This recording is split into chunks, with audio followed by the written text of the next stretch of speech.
চোপড়া লক্ষ্মীপুর কাণ্ডে গ্রেপ্তার আরো এক ধৃতের নাম আমিরুল ইসলাম, বাড়ি দিঘলগাঁও এলাকার নাককাটিতে। বুধবার সকালে ধৃতকে ইসলামপুর আদালতে পাঠায় চোপড়া থানার পুলিশ। পুলিশ সূত্রে জানা গেছে, জেসিবিকে জিজ্ঞাসাবাদ করে ও ভাইরাল ভিডিও দেখে আমিরুলের খোঁজ পায় পুলিশ এবং ধৃত আমিরুলকে মঙ্গলবার গ্রেপ্তার করে পুলিশ।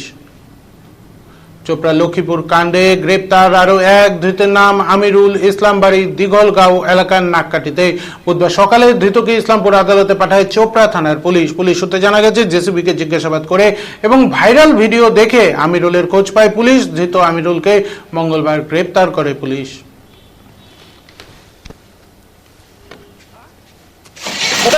কি করতে তুমি ওখানে?